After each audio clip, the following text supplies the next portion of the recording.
Welcome to the fast-paced world of Grand Theft Auto Online, where opportunities for wealth and success are endless. In this virtual city, you can build your own criminal empire, own luxurious properties, drive the hottest cars, and live the life of your dreams. The key to getting rich in GTA Online is strategy, determination, and a willingness to take risks. Which is why in this video, we're working through the precise methods needed to go from absolute zero to $10 million in just a couple of weekends in GTA 5 Online. With the right approach, you can climb the ranks of the criminal underworld, amass a fortune, and become a true kingpin. So buckle up, grab your controller, and let's start our journey to wealth and power in GTA Online.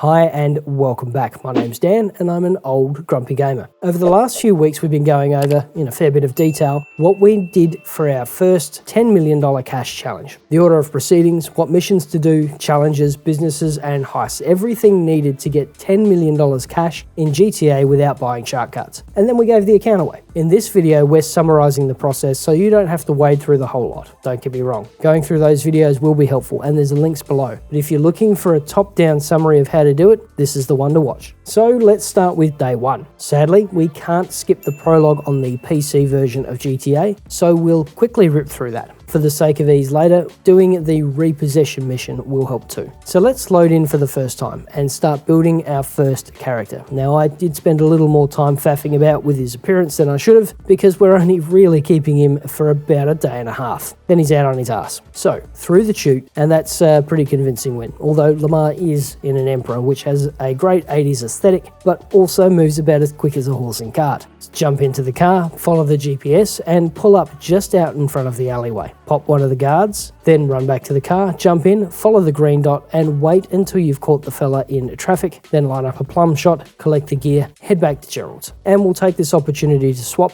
to an invite-only session too. Next thing, Lamar will pester us to buy some clothes, so off to the nearest clothing store, and we're just going to buy the cheapest thing we can find. A few minutes after that, Lamar will give us a bell and suggest we should knock over a convenience store. So let's fire up that job, just pop to the phone, and you'll see it in the invitation list. That'll give us another marker. Head over, threaten the clerk, and once they've dropped the cash, pop them, collect the cash, then run around the counter and empty the registers too. Now with any luck, Simeon will give us a call in a few moments. When he does, we'll be prompted to steal a car. And my personal thoughts are to grab, in order of preference, an Ocelot Jackal, Obey Tailgater, Benefactor Shafter, or a Lampadati Felon. So once you've lifted one of these, head to LS Customs and swap out the colours. Do not purchase upgrades, just the colours. At this point, I also recommend popping into the LS Car Meet 2 near the southeast side of the map. That'll quieten down a few additional calls. And while we're doing we should also head to the casino. Grab a membership for 500, then immediately go to the exchange desk and collect the daily visitor bonus. Then cash the lot out for a profit of 5,500. Next up, we're going to rail through a couple of challenges. These won't make us a lot of money immediately, but will pay off before the end of the day. Starting with the treasure hunt. You should have received an email by now. Use the guide linked below to knock that over and collect the double action revolver. Next up, we're going to do a couple of once-off challenges side by side. So we want to head to this location on the map. It's a bit out in the sticks, but it's worth the drive, trust me. That'll start the moored bounty missions, but there's a bit of a delay between assignments. So that means it's slasher time. Find the first clue on the western side of the map using the guide linked below to kick that off. Now by the time you've done that, Maud will have forwarded her first target. Go fetch them and drop them off, and then move on to the next slasher clue. And then another bounty, and another slasher clue again. You get the idea. Just go turn about until both quest lines have been completed and you've collected the stone hatchet and navy revolver respectively. And that of course makes for an epic couple of hours. So with any luck you're sitting on about 150 grand or so, but it's time to crank that bank balance into overdrive. So back into the city and steal an SUV with a squarish looking tailgate. Head to Sheb's, back the SUV up, hop out and climb on the roof, then head to the back of the SUV. Spin the camera, turn around and jump, and with any luck you'll glitch into the awning. Bring up the double action revolver, position yourself near the front of the awning, then start blasting. We need 50 headshots. Let's swap to the navy revolver next. We need another 50 kills for this one. Headshots are handy, but not necessary. Once your warrant's been cleared, swap to the stone hatchet for the last weapon challenge. Make your way to a populated area, somewhere in a city or near the beach, then start start wailing on people with the hatchet, and we need 25 for this one. And that has been a heck of a ride so far. Let me know how long this one took you down in the comments below. I'm hoping around 5 hours or so, 6 at the outside. Anyway, get up, have a stretch, have a walk around, and head to the restroom, then get ready for a bit of grinding. Signal jammers are next, so it's time to grab a chopper. Again, there's a link below to a guide on where to find them reliably. Now, I'm using a compendium on the other screen, Map Genie's GTA 5 maps. Now, they're not a sponsor or anything, but they have a fantastic mapping system for GTA 5 and GTA Online, and their free tier is more than enough for most people. Anyway, the next hour and a half is going to consist of you finding each signal jammer, then shooting it with your sidearm. Just leave the ones in Fort Zancudo, the prison, and the top of the Vinewood Hills relay station until last, because they're utter pricks. And with expenditure, we should be just shy of our first nil. Right, one more challenge and we're nearly there. Movie props. Heading to the movie studio here, up the stairs and into the Corona, then off to collect 10 props for Solomon. Each has a spot reward of $10,000 and a completion bonus of 50 grand plus some unlocks. Okay, on to the final and mercifully short exercise for day 1. Grab one of the cars in the list that Simeon sent you via an in-game text and drop it off to the docks for an additional 15k or so. Righty-o, on to day 2.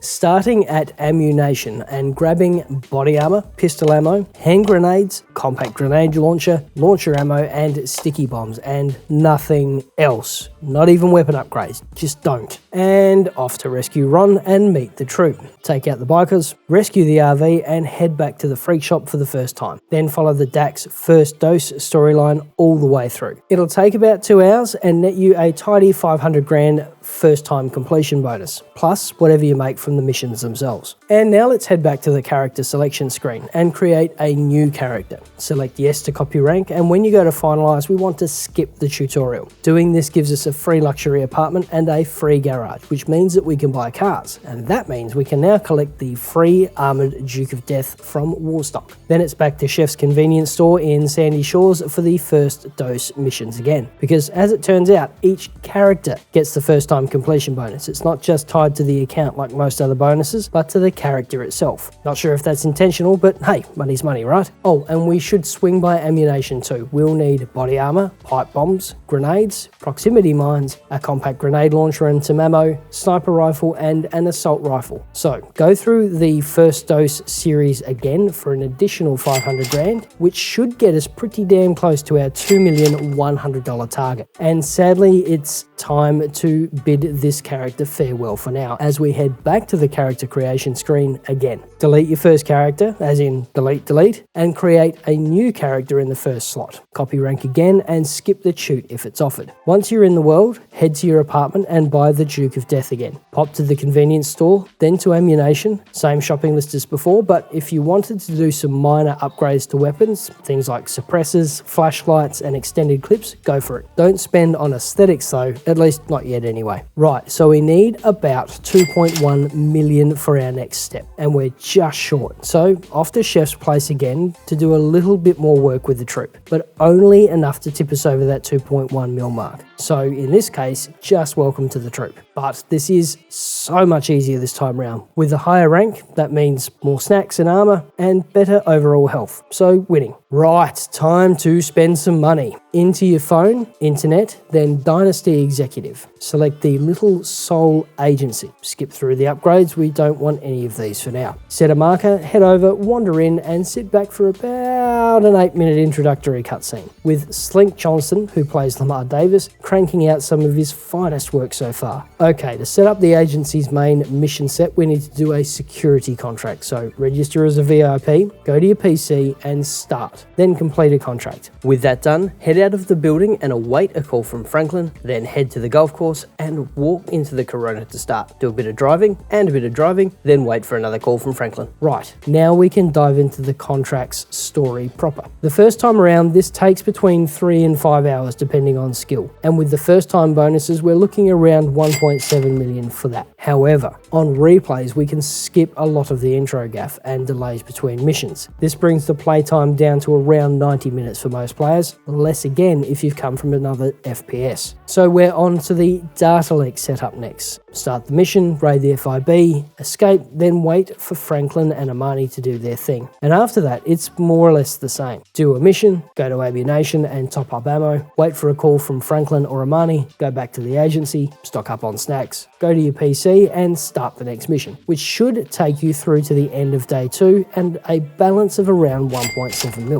On to day 3, and this is our first real grind day. So first things first, payphone hits. To register as a VIP, in which you can find under Securo Serve in your interaction menu. Then head to the agency, exit and grab a chopper. And we want to fly around for a few minutes until we get a call from Franklin or spot one of these blue payphone icons on the map. When you spot it, put the chopper down and answer the phone. Have a listen to the brief and take out the target, paying attention to the bonus conditions top left so we can maximize our cash. So that's now squared away and we're back on the contract with Dre. Fortunately, for subsequent playthroughs, we don't have to wait for Franklin or Amani to do their thing. We don't have to sit through introductory cutscenes again, and we don't have to leave and come back to trigger phone calls. And that means the contract series becomes a lot quicker, like 90 minutes instead of 5 hours. So back to the agency to start the Nightlife Leak series, and off we go. And once you've completed the finale, that's don't mess with Dre,